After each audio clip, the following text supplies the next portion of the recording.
Hi, my name is Persephone Abbott, and I'm the daughter of Keith Abbott, the writer, the poet, and calligrapher. I'm going to start a series of videos reading one of my father's books, the book called Rhino Ritz. And in March 2023, this year, there was a publication that came out, Terras, which published a few excerpts from the book that I'm going to read. They were translated in Dutch and they came out in March, as I said, and I was lucky enough to be there at the book launch, and I read a little bit from Rhino Ritz. And Rhino Ritz is an American mystery with Ernest Hemingway, Gertrude Stein, and friends. Now, the copy that I'm reading from is a very special copy.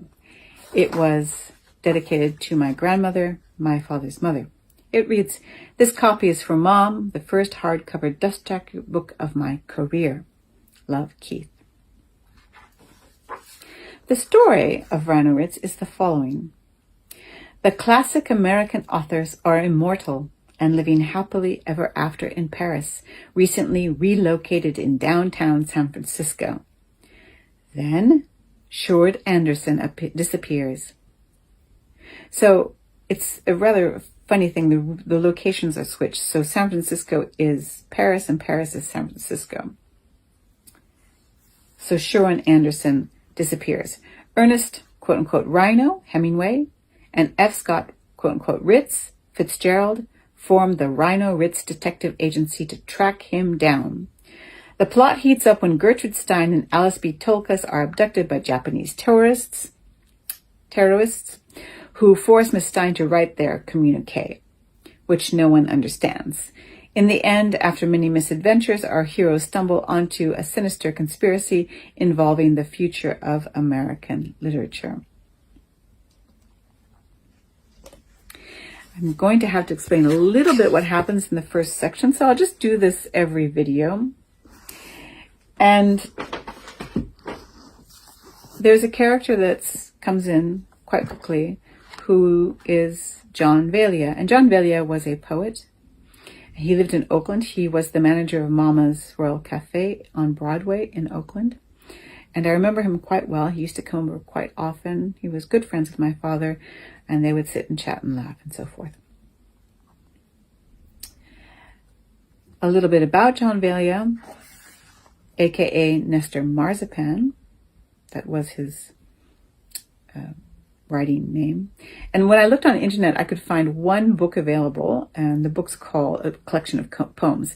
It's called Lie Down, Oakland, I Think I Love You.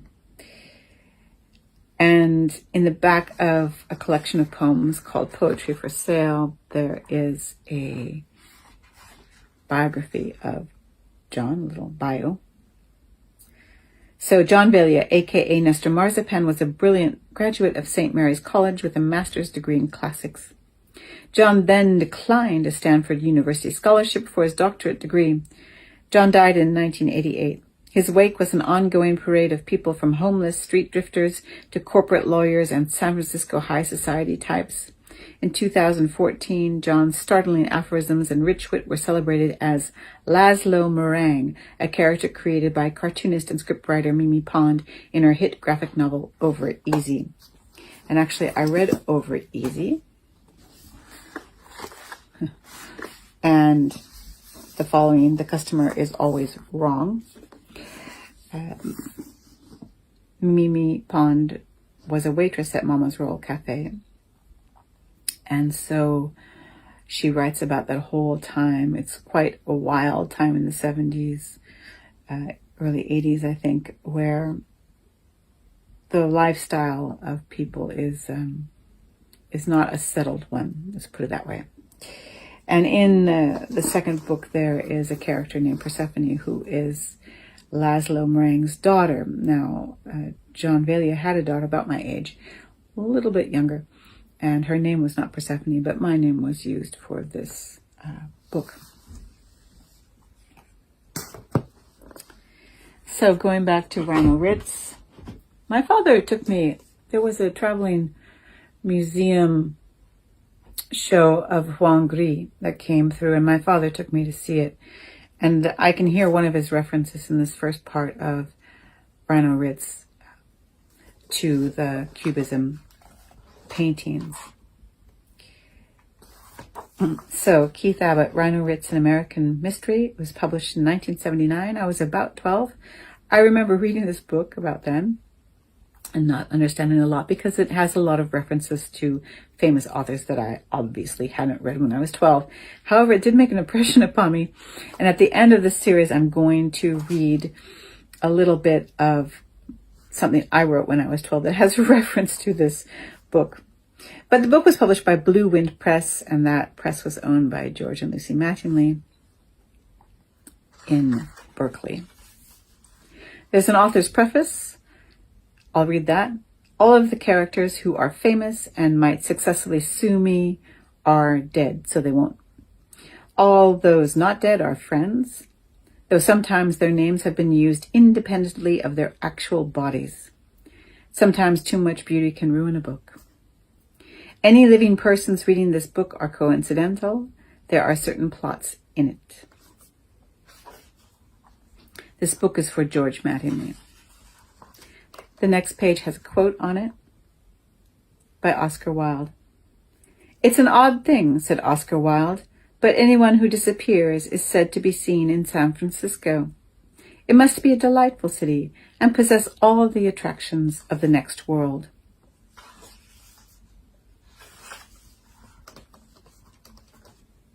The first vignette reads the following way. After the guests left, Gertrude Stein put her mandolin away in the kitchen pantry. Alice was there, washing up. "Did you have a good time, Pussy?" "Yes."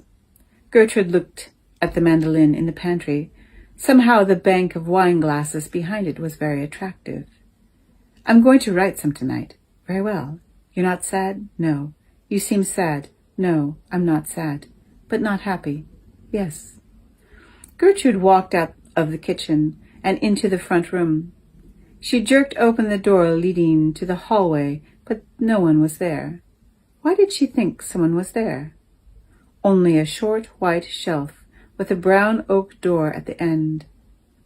Then, on the floor, Gertrude thought she saw a shadow coming under the door. The next part reads, Meanwhile, in a bar on Clement Street. John Velia had a nose like a beagle, and his eyes drooped down in his sockets like marbles in flesh socks. The inside of his mouth was redder than his lips, so much redder that his lips looked preserved. He was drinking a beer and talking to a man in a black suit beside him. "Jesus, I tell ya." The man in the black suit replied. "These guys with money." The man in the black suit said. "Jesus, I had this guy. Well, I didn't even see him. I was sitting there. I owned the bookstore up the street. And suddenly I hear this yell, like someone's got their ankle kicked or something. And whoosh! The next thing I know, there's this fucking harpoon sticking through a whole row of my books. The whole fucking row stuck on this fucking harpoon." The man in the black suit replied, shaking his head. "It's this guy. He's got on a goddamn cardboard box, and he's standing there in my doorway with his spear gun in his hand and grinning at me. White beard. Kind of balding. A big, teethy guy, and he says, 'Stendhal.' That's all he says. Just Stendhal." "He's a French author. Got a special shelf for him. Anyway, then in comes this other guy, a real shorty compared to the clown in the box, and he pulls out a bunch of money and begins to pay for the books. Already knew how much they were. And the guy in the cardboard box, he just stands there grinning until Shorty finishes paying, and then they both lift up the whole impaled shelf of Stendhal and carry the fucking thing out of my store. It could have killed somebody. I don't give a shit if that box guy is a famous author."